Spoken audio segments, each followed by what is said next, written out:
जय हिंद साथियों। स्वागत है आप सभी का द कॉन्सेप्ट क्लासेस के इस यूट्यूब चैनल पे।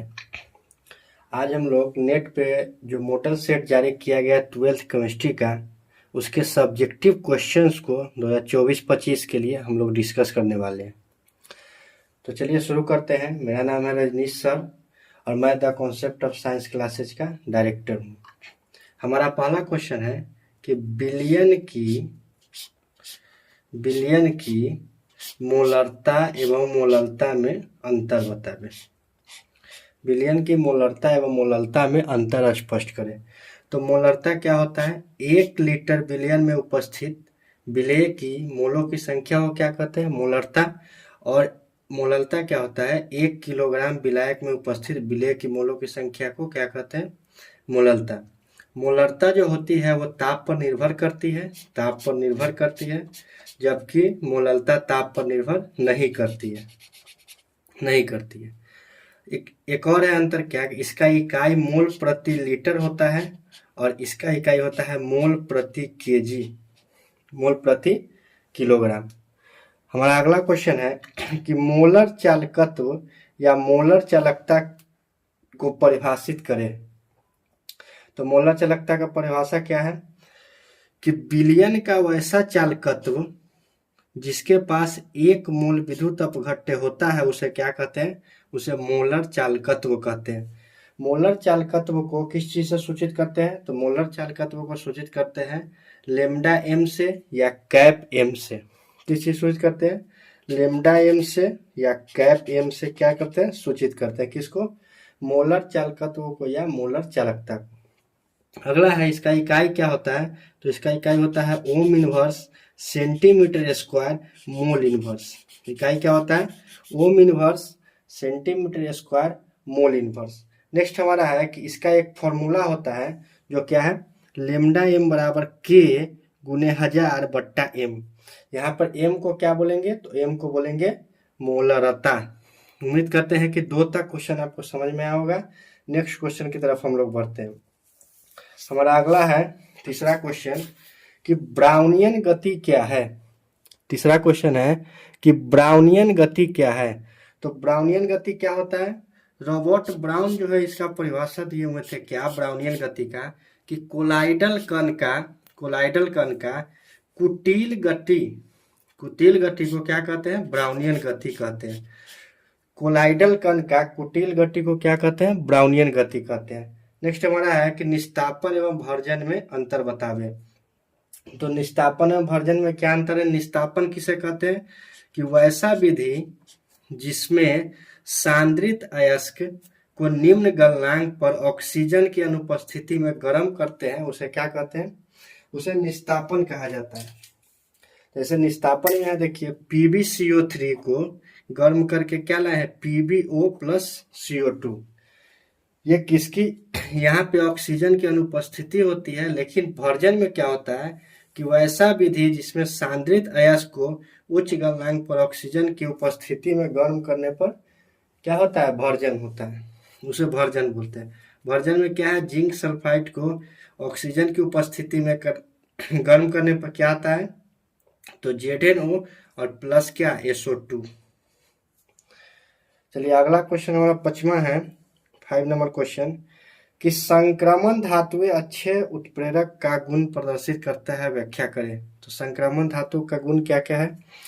क्योंकि संक्रमण धातुओं का पृष्ठ क्षेत्रफल क्या होता है? अधिक होता है। संक्रमण धातुओं का पृष्ठ क्षेत्रफल अधिक होता है, जिसमें संयोजकता अधिक स्वतंत्र होता है। जिसका पृष्ठ क्षेत्रफल है, जिसका एरिया ही ज्यादा है, उसमें क्या होगा? उसका स्वतंत्रता भी संयोजकता क्या होगा? अधिक स्वतंत्र होगा, मतलब फ्री होगा। और उसके बाद क्या है? फ्री होगा। फिर क्या कहता है? अतः यह तत्व अपनी सतह पर अभिकारकों को अवशोषित कर लेता है और जिसका एरिया ज्यादा है वो ज्यादा अभिकारक को क्या करेगा? अवशोषित कर लेता है, जिससे सतह पर अभिकारक का सांद्रता बढ़ जाता है। इसलिए क्रिया के वेग में परिवर्तन आ जाती है। इसलिए संक्रमण तत्व क्या होता है? अच्छे उत्प्रेरक होते हैं। उत्प्रेरक का मतलब होता है कि कोई भी अन्य चीज आ करके उसके रिएक्शन की स्पीड को क्या कर दे? बढ़ा दे, उसे क्या कहते हैं? उत्प्रेरक कहते हैं। उम्मीद करते हैं कितना आपको समझ में आ रहा होगा। नेक्स्ट हम लोग बढ़ते हैं अगला क्वेश्चन। अगला है कि निम्नलिखित जटिल यौगिकों का IUPAC नाम लिखिए। एक यौगिक दिए हुआ है CrH2O6, क्या है CrH2O6 Cl3, और एक हमारा है KAgCN2। तो इसको हम लोग बोलते हैं एनायनिक और इसको बोलते हैं इसको बोलते हैं एनायनिक, इसको कैटायनिक और इसको एनायनिक। तो इसका क्या IUPAC नाम हो जाएगा? हेक्सा एक्वा, क्योंकि यहाँ लिगेंड कितना है 6, और इस H2O के लिगेंड के रूप में क्या नाम दिया जाता है? एक्वा 6 है, तो इसलिए हेक्सा एक्वा। फिर किसका नाम? केंद्रीय धातु परमाणु का नाम देते हैं। तो केंद्रीय धातु परमाणु में यहाँ क्या है? क्रोमियम, और क्रोमियम का ऑक्सीकरण संख्या होता है 3। और फिर किसका लिखेंगे? क्लोरीन का। तो क्लोरीन का क्या लिखते हैं हम लोग? क्लोरिडो। ब्रोमीन का लिखते हैं ब्रोमीडो। इसी प्रकार याद रखिएगा, आप लोग पढ़े होइएगा अच्छे से। अगला है कि KAgCN2 इसका नाम। तो इसका सबसे पहले लिखेंगे बाहर वाला का तो पोटेशियम, फिर क्या डाइसाइनो, क्योंकि 2 साइनाइड है तो डाइसाइनो। उसके बाद अर्जेंटेट, इस Ag को बोलते हैं अर्जेंटेट, और इसका जो ऑक्सीकरण संख्या होता है वो 1 होता है। नेक्स्ट चलिए, अगला हमारा क्वेश्चन है कि ग्रेफाइट विद्युत का सुचालक होता है जबकि हीरा नहीं। व्याख्या करें। मतलब विद्युत का सुचालक कोई कब होगा? जब उसमें फ्री इलेक्ट्रॉन होगा, जब इलेक्ट्रॉन आसानी से आते जाते होगा, उसमें क्या होगा? विद्युत धारा जल्दी से प्रवाहित होगा। तो इसका जवाब क्या हो जाएगा? क्योंकि ग्रेफाइट में क्या होता है? ग्रेफाइट में मुक्त इलेक्ट्रॉन होते हैं, जिसके कारण विद्युत धारा का प्रवाह होता है। लेकिन हीरा में ऐसा नहीं होता है। हीरा में जो इलेक्ट्रॉन होते हैं वो बंधित होते हैं, लेकिन ग्रेफाइट में क्या होता है? मुक्त इलेक्ट्रॉन होता है, जिसके कारण से होता क्या है कि ग्रेफाइट में विद्युत का सुचालक होता है, मतलब विद्युत करंट पास होता है, जबकि हीरा में ऐसा नहीं होता है। अगला हमारा क्वेश्चन है कि पिंड केंद्रित इकाई सेल क्या है? पिंड केंद्रित मतलब BCC, body centred unit cell जिसको बोलते हैं। इसे इसमें कहाँ कहाँ पे जो परमाणु होता है, तो इसका परिभाषा हो जाएगा कि वैसा सेल जिसमें परमाणु किनारा मतलब कोर, यही जो कोर है इसको आप देख पा रहे होंगे, कोर के साथ साथ पिंड के केंद्र पे उपस्थित होता है, उसे क्या कहते हैं? BCC कहते हैं। FCC में कहाँ कहाँ होता है? तो कोर पे और फलक पे होता है, मतलब उसके फेस पे होता है, उसे क्या कहते हैं? FCC कहते हैं। यहाँ देखिए परमाणु टोटल 2 होता है, क्योंकि देखिए 8 कोना पे 8 परमाणु, और कोना का जो कंट्रीब्यूशन 1/8 होता है, टोटल 8 परमाणु है, प्लस केंद्र पे 1 होता है, तो 1 उसका कंट्रीब्यूशन और 1 तो मतलब 8 से 8 कट के 1 बना लेगा, और 1 गुने कितना? 1, तो 1 + 1 कितना? 2। तो मतलब BCC में जो होता है वो टोटल परमाणु कितना होता है? तो वो होता है 2। आपको अगर वीडियो आप लोगों को अच्छा लगे तो द कॉन्सेप्ट क्लासेज के यूट्यूब चैनल को सब्सक्राइब कर लीजिए, क्योंकि इसमें वही कंटेंट आपको पढ़ाया जाएगा जो क्या हो, एग्जाम से संबंधित हो और एग्जाम में डायरेक्ट आते हो। फालतू की चीजें यहाँ आपको नहीं बताई जाएगी। चलिए नेक्स्ट हमारा क्वेश्चन है अगला कि फेलिंग विलयन क्या होता है? फेलिंग विलयन क्या होता है, इसका उपयोग है। तो फेलिंग विलयन क्या होता है? तो फेलिंग विलयन का पहले हम परिभाषा जान लेते हैं कि समान आयतन में CuSO4 यानी कॉपर सल्फेट या Cu2O दोनों में से किसी एक को तथा रोसले लवण के क्षारीय विलयन को क्या कहते हैं? फेलिंग विलयन कहते हैं। तो फेलिंग विलयन का क्या हो जाएगा परिभाषा कि समान आयतन में CuSO4 या Cu2O तथा रोसले लवण के क्षारीय विलयन को क्या कहते हैं? फेलिंग विलयन कहते हैं। फेलिंग विलयन कहते हैं। इसका उपयोग क्या क्या है कि एल्डिहाइड को उच्च क्रियात्मक समूह जैसे कि कीटोन से अलग करने के लिए इसका उपयोग किया था। जैसे एल्डिहाइड है, उसको कीटोन से अलग करने के लिए हम लोग किस विलयन का उपयोग करते हैं? तो करते हैं फेलिंग विलयन का। नेक्स्ट हम लोग आगे बढ़ते हैं। हमारा 10वां क्वेश्चन है जो कह रहा है कि निम्नलिखित के IUPAC नाम लिखे। निम्नलिखित के IUPAC नाम लिखे। तो एक तो हमारा कंपाउंड है CH3 CH COOH और ऊपर में है OH।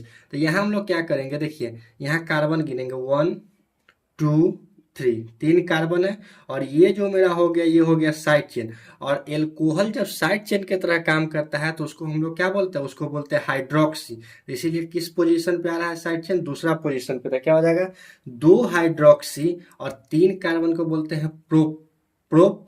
और इसको कार्बोक्सिलिक अम्ल को क्या बोलते हैं, ओइक अम्ल, तो क्या हो जाएगा प्रोपेनोइक अम्ल। तो मतलब इसका आईयूपीएसी नाम क्या हो जाएगा, 2 हाइड्रोक्सी प्रोपेनोइक अम्ल। उम्मीद कर रहे हैं कि आपको समझ में आ रहा है। अगर समझ में आ रहा है तो द कॉन्सेप्ट क्लासेस के यूट्यूब चैनल को लाइक जरूर कर दीजिएगा और सब्सक्राइब भी कर लीजिएगा। अगला हमारा है CH3 CH2 CO CH3। इसका हमको बता रहा कह रहा है कि आईयूपीएसी नाम अब बताइए। तो कुछ नहीं है, यहाँ हम कार्बन गिनेंगे 1 2 3। आपको पता होगा COOR, मतलब हम इसको बोल सकते हैं कि ये क्या है, ईस्टर है। अब ईस्टर तो इसका नाम कैसे लिखेंगे, यहाँ पे ये साइड चेन की तरह अगर काम करेगा तो इसका नाम क्या हो जाएगा, मिथाइल। एक कार्बन को बोलते हैं मेथ और साइड चेन में आइल जुड़ जाता है तो क्या हो जाता है, मिथाइल। और यहाँ पे आप देख पा रहे होइएगा कि 3 कार्बन है तो 3 को बोलेंगे प्रोप और इसको क्या बोलते हैं, ईस्टर को ओएटम, तो क्या हो जाएगा प्रोपेनोएट। उम्मीद करते हैं कि समझ में आ रहा होगा। अगला है कि प्रत्येक में, निम्नलिखित में प्रत्येक का एक एक उदाहरण दे। तो किसका किसका हमसे उदाहरण पूछ रहा है, तो एक पूछ रहा है फ्रीडल क्राफ्ट एल्कलीकरण का, फ्रीडल क्राफ्ट एल्कलीकरण का, और एक पूछ रहा है फ्रीडल क्राफ्ट एसिलीकरण का। तो फ्रीडल क्राफ्ट एल्कलीकरण और फ्रीडल क्राफ्ट एसिलीकरण ये नेम रिएक्शन है, आप लोग पढ़े होइएगा। और भी नेम रिएक्शन जैसे केनिजारो अभिक्रिया हो गया, ऊर्ज फिटिंग अभिक्रिया हो गया, ऊर्ज अभिक्रिया हो गया, ये सब इम्पोर्टेंट है, तो इस सबको आप देख लीजिएगा। हम इसका उदाहरण क्या है कि बेंजीन को जब हम किसके साथ, RX के साथ, इसको R और X मतलब होता है कौन समूह, तो जैसे क्लोरीन हो गया, ब्रोमीन हो गया, हाइड्रोजन समूह जो होता है उसी को X बोलते हैं। तो इस दोनों का अभिक्रिया किसके उपस्थिति में, निर्जल एल्युमिनियम क्लोराइड की उपस्थिति में जब हम अभिक्रिया कराते हैं तो बनता है टॉलिन और प्लस में क्या, HCl। यही मेरा कौन सा अभिक्रिया कहलाता है, तो फ्रीडल क्राफ्ट एल्कलीकरण अभिक्रिया कहलाता है। और एसिलीकरण में भी यही होता है, याद रखिएगा। तो दोनों में क्या है, एल्कलीकरण और एसिलीकरण, आप ध्यान रखिएगा। अगला है कि मोनोहाइड्रेट एल्कोहल का वर्गीकरण किस प्रकार किया जाता है। तो मोनोहाइड्रेट एल्कोहल का वर्गीकरण 2-3 तरीका से हम किए हुए हैं कि कार्बन के संकरण के आधार पे। संकरण मतलब होता है हाइब्रिडाइजेशन, जैसे किसी कार्बन का होता है sp3 sp2 sp, इतना ही तक होता है। तो उसके आधार पे हम क्या करते हैं, मोनोहाइड्रेट एल्कोहल का वर्गीकरण कर सकते हैं। दूसरा क्या है कि एल्कोहल की स्थिति के आधार पर हम क्या कर सकते हैं, उसके मोनोहाइड्रेट एल्कोहल का वर्गीकरण कर सकते हैं। नेक्स्ट हमारा है कि कार्बन से जुड़े R समूह जो होता है उसकी संख्या के आधार पर भी हम क्या कर सकते हैं, मोनोहाइड्रेट एल्कोहल का वर्गीकरण कर सकते हैं। अगला हमारा है कि बेकेलाइट पर संक्षिप्त टिप्पणी लिखें। बेकेलाइट पर संक्षिप्त टिप्पणी लिखें। तो बेकेलाइट पर संक्षिप्त टिप्पणी क्या है कि ये फिनॉल की अम्ल अथवा क्षार, यानी कि फिनॉल का जो अम्ल है या तो या अम्ल या क्षार उत्प्रेरक की उपस्थिति में फॉर्मल्डिहाइड के साथ अभिक्रिया द्वारा प्राप्त होता है। मतलब बेकेलाइट जो होता है, फिनॉल की जो अम्ल या क्षार होता है उसकी अभिक्रिया किसके साथ कराने पर, फॉर्मल्डिहाइड के साथ कराने पे हमें क्या मिलता है, तो हमें मिलता है बेकेलाइट। और बेकेलाइट का सूत्र क्या होता है, यहाँ आप देख पा रहे होइएगा कि बेकेलाइट का सूत्र होता है C6H6OCH2OHN। ये किसका सूत्र है, तो यह है बेकेलाइट का सूत्र। आप देख रहे हैं द कॉन्सेप्ट क्लासेज, आप लोग जान ही गए होइएगा चैनल के बारे में। उम्मीद करते हैं कि इस चैनल को आप सब्सक्राइब कर ही लिए होइएगा ताकि आपकी तैयारी को 4 चांद लग सके। अगला हमारा है अपमार्जक क्या है। अपमार्जक और साबुन, इसको साबुनहीन साबुन भी इसको कहा जाता है, अपमार्जक को डिटर्जेंट भी कहा जाता है, आप लोग याद रखिएगा। तो इसका परिभाषा क्या हो जाएगा, तो इसका परिभाषा है कि वैसा पदार्थ जो लंबी श्रृंखला एल्काइल हाइड्रोजन सल्फेट का सोडियम लवण या लंबी श्रृंखला बेंजीन सल्फोनिक अम्ल का सोडियम लवण होता है। मतलब कि अपमार्जक क्या है कि लंबी श्रृंखला वाले एल्काइल हाइड्रोजन सल्फेट का सोडियम लवण आप ले लीजिए, और नहीं तो किसका ले लीजिए, बेंजीन सल्फोनिक अम्ल का सोडियम लवण। दोनों क्या है, डिटर्जेंट का ही अप्रूव है। उम्मीद करते हैं कि समझ में आ रहा होगा। नेक्स्ट हमारा है अगला क्वेश्चन। अगला क्वेश्चन हमारा है कि लिबरमॉन कि नाइट्रोसो अभिक्रिया क्या है। तो लिबरमोन की नाइट्रोसो अभिक्रिया का देखिए यहाँ हम समझाएंगे कि फिनॉल की अभिक्रिया जब हम नाइट्रस अम्ल के साथ कराते हैं तो यहाँ क्या होता है, देखिए फिनॉल यहाँ जस का तस लिखा हुआ है और प्लस में क्या है, यहाँ से NO सिर्फ ले लिया गया है, वो भी किस पोजीशन पे, पैरा पोजीशन पे।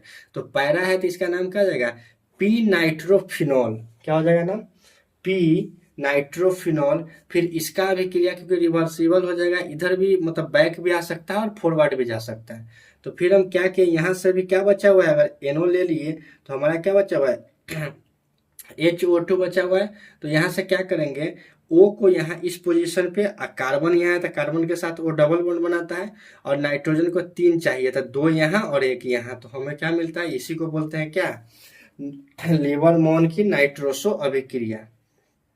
समझ में आ रही होगी। अगला है हमारा 16 क्वेश्चन कि आवश्यक तथा अनावश्यक एमिनो अम्ल क्या है। तो आवश्यक तथा अनावश्यक एमिनो अम्ल का मतलब क्या है, आवश्यक एमिनो अम्ल का पहले समझते हैं। मतलब वैसा एमिनो अम्ल जिसे डाइट के द्वारा शरीर में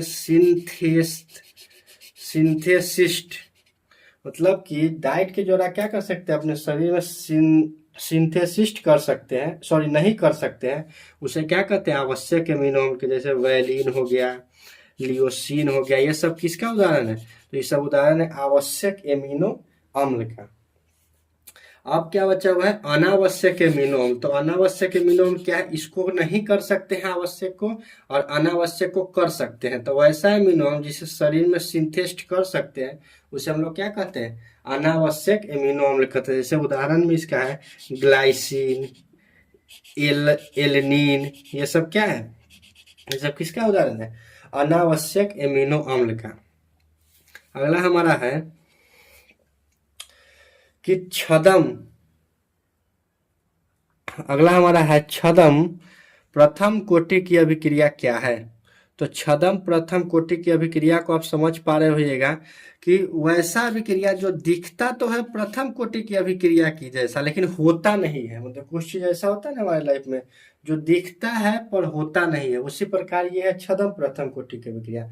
मतलब कि दिखता है कि हाँ इसके पावर में 1 होगा, लेकिन होता ऐसा नहीं है। क्यों, तो इसीलिए इसका नाम क्या पड़ेगा, छदम प्रथम कोटि अभिक्रिया। क्या है कि वैसी अभिक्रिया जो प्रथम कोटि की अभिक्रिया नहीं होती है, प्रथम कोटि की अभिक्रिया नहीं होती है, लेकिन कुछ स्थिति के अनुसार यह प्रथम कोटि की तरह दिखती है। इसलिए होती नहीं है, लेकिन कुछ स्थिति के अनुसार देखा गया कि क्या होता है, प्रथम कोटि की तरह दिखता है, जिसे हम लोग क्या नाम देते हैं, जिसे हम लोग देते हैं छदम कोटि की अभिक्रिया नाम देते हैं। उदाहरण एक है क्या, ईस्टर का टूटना। ये ईस्टर है और ईस्टर को जब हम तोड़ते हैं तो यहाँ पे CH2COOH प्लस CH2COOH बनता है।